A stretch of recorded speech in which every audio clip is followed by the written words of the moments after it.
ఇంకొక ప్రముఖ నాయకుడు ఉన్నారు. ఈయన ఎక్కడైనా కనబడితే కొంచెం చెప్పరా మీరు నాకు?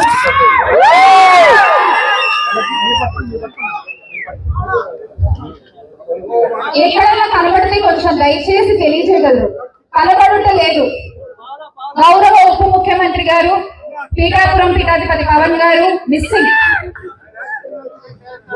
రాష్ట్రంలో అయితే అంటే రాష్ట్రంలో జరిగేవి ఈయనకి కనబడట్లేదు, ఆయన రాష్ట్ర ప్రజలకి కనబడట్లేదు. మళ్ళీ గొప్పగా నిన్న ఒక నివేదిక ఇచ్చారంట. రాష్ట్రంలో మొత్తం ఈ సంవత్సరాల్లో వాళ్ళు చేసిన మంచి కార్యక్రమాలన్నీ నివేదికలు ఇచ్చి సమీక్షలు చేసుకున్నారట. అది చాలా గొప్పగా రిలీజ్ చేసుకున్నారు వాళ్ళు నిజంగా నివేదికలు ఇవ్వాలంటే ఎలక్షన్ల రిజల్ట్ వచ్చిన తర్వాత హిందూపూర్ లో జరిగిన మొట్టమొదటి ఆడపిల్లపై జరిగిన అఘాయిత్యం దగ్గర నుంచి మొన్నటికి మొన్న చెట్టు కట్టేసి కొట్టిన మహిళపై జరిగిన దారుణం వరకు ఎన్ని ఆడపిల్లల జీవితాలపై వాళ్ళు నివేదికలు ఇవ్వాలండి? ఎన్ని కుటుంబాలపై వాళ్ళు నివేదికలు ఇవ్వాలి? ఎంతమంది నిరుద్యోగుల కన్నీళ్లపై వాళ్ళు నివేదికలు ఇవ్వాలి?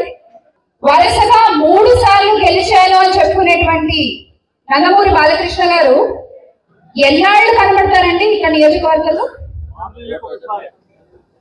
ఆ ఒక్కసారి కూడా ఏ ఓపెనింగో ఏదో ఉంటే రావడం, కాసేపు అలా మొహం చూపించి వెళ్ళిపోవడం. ఇక్కడ జరిగే సమస్యల గురించి ఆయనకి ఏం తెలుసు? ఇక్కడ జరుగుతున్న సంగతులు ఆయనకి ఏం తెలుసు? దాని మీద ఆయన ఎలాంటి బాధ్యత వహిస్తారు? అసలు ఒక ప్రభుత్వ డిగ్రీ కళాశాల హిందూపూర్, ఇది బోర్డు మాత్రమే కనబడుతున్న పరిస్థితి కొన్ని సంవత్సరాలుగా, అవునా కాదా? కాలేజ్ స్టార్ట్ అయిందా అండి? దయచేసి చెప్పాలి ఇప్పుడు ఉన్నవాళ్ళు ఎవరైనా. మొదలైందా ప్రభుత్వ డిగ్రీ కళాశాల ఏమన్నా మొదలైందా? కేవలం ఈ యొక్క బోర్డు మాత్రం కనబడుతోందంటే. మరి 3 సార్లు వరుసగా ఎమ్మెల్యేగా గెలిచారు. 3 15 సంవత్సరాలు ఒక కాలేజీని మొదలెట్టలేకపోయిన ఒక ఎమ్మెల్యేగా ఆయన ఉండే అంట, లేకపోతే గత ఎన్నికల్లో చాలా గొప్పగా చెప్పుకుంటున్నారు ఇన్ని స్థానాలు వచ్చాయి అన్ని స్థానాలు వచ్చాయని. నిజంగా వాళ్ళు గెలిచిన గెలుపు ఎలాంటి గెలుపో హిందూపూర్ నియోజకవర్గమే ప్రజలందరికీ తెలియజేసిందండి. ఒక్క బూతులో ఒక్క ఓటు. కానీ నేను ఎరిగామంటే ఎప్పుడైనా ఇది దీన్ని బట్టి అర్థమవుతుంది వాళ్ళు గెలిచిన గెలుపు ఎలాంటి గెలుపు. మీ నియోజకవర్గమే ప్రూవ్ చేసింది వాళ్ళు గెలిచిన గెలుపు ఇది అని రాష్ట్ర ప్రజలందరికీ కూడా. దాన్ని దృష్టిలో పెట్టుకుని ఇది ప్రజలు ఇచ్చిన తీర్పు కాదు, ఈవీఎంల వల్ల గెలిచిన గెలుపు అని ప్రజలందరికీ కూడా మళ్ళీ మనం గుర్తు చేయాల్సిన పరిస్థితి. అలాగే హలో అండి, గుడ్ మార్నింగ్.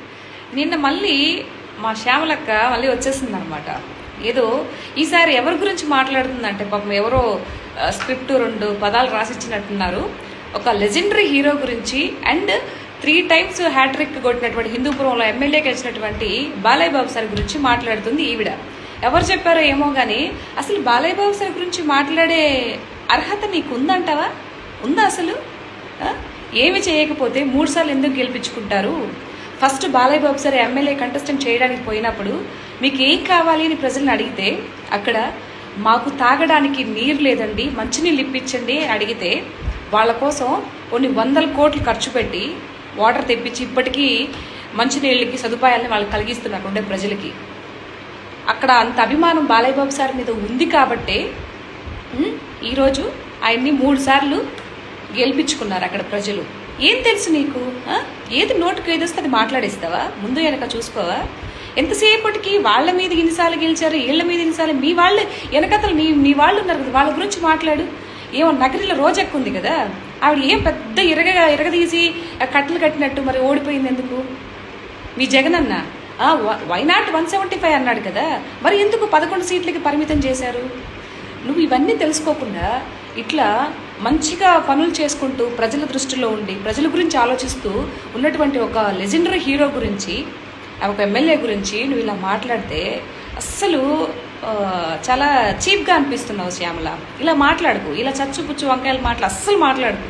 ఏదన్నా ఉంటే డైరెక్ట్గా మాట్లాడు. ఇక్కడెక్కడ కనిపించట్లేదు. ఎంత మేలు చేసా తెలుసా హిందూపురానికైనా? నీకు తెలుసా అసలు? హాస్పిటల్స్ని ఎంత ఇదిగా చూసి ప్రైవేట్ హాస్పిటల్ కన్నా బ్రహ్మాండంగా ఉండాలని చెప్పేసి హాస్పిటల్ని ఎంత ఇదిగా ఇది చేశాడు. ఏం తెలుసు నీకు? అక్కడికి వెళ్ళి చూడు. ఇంకొకసారి ఇలా మాట్లాడవాక, మాట్లాడటాన్ని తెలుసుకొని మాట్లాడు. లేకపోతే కూసో, ఓకేనా?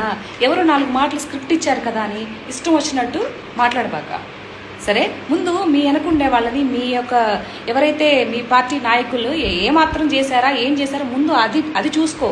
అరే మన పార్టీ నాయకులు ఏమీ ఓడవి కట్టలు కట్టింది ఏమీ లేదు, ఇప్పుడు వాళ్ళని అలా ఎలా అనగలుగుతాం అనేది ఒక చిన్న కామన్ సెన్స్, చిన్న పాయింట్ ఒకటి ఆలోచించి మాట్లాడితే బాగుంటుందని నాకు అనిపిస్తుంది. సో నువ్వు కూడా తెలుసుకొని సావు, లేకపోతే ఇక ఇట్లా మాట్లాడావంటే అందుకు దట్టు బాలయ్య బాబు సార్ గురించి మాట్లాడావంటే మామూలుగా ఉండదు, దిబ్బడే నీకు. కాబట్టి సో కొంచెం పెద్దవాళ్ళ గురించి మాట్లాడేటప్పుడు వాళ్ళు దగ్గర పెట్టుకొని మాట్లాడమని నా యొక్క విన్నపం, అండ్ మా ఆంధ్రప్రదేశ్ హిందూపురం ప్రజల యొక్క విన్నపం కూడా, ఓకేనా? అర్థమైంది అనుకుంటాను.